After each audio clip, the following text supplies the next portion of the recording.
Magandang hapon mga sangkay, nakikita nyo tong sasakyan na to.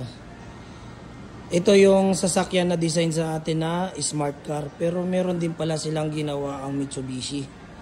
Ayan, bali gawa yan ng Mitsubishi, ayan, nakikita yung logo na yan.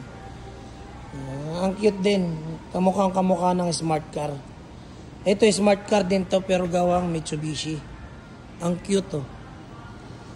Saktong-sakto lang pang apatang tao sa loob. Ayan. Pati yung design niya parang smart car din. Nakikita yung mga sangkay. Ayan ang design niya. Ang cute.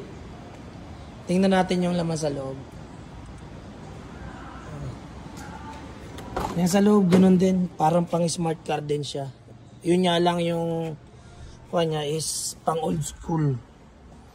Ayan, radyo. Tapos tape. Ayan, pang aircon. Ayan yung harapan niya.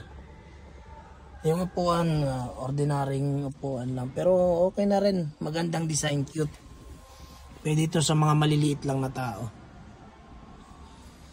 Ayan lang mga sangkay, pinakita ko lang sa inyo, update lang. Kung nagustuhan nyo mga ganitong content mga sangkay, follow nyo lang po ako sa aking Facebook account, yun hindi po sa aking YouTube channel, Makol Vlogs TV, para masundan nyo pa po yung mga susunod kong i-upload. Yun na po mga sangkay, maraming salamat and God bless po.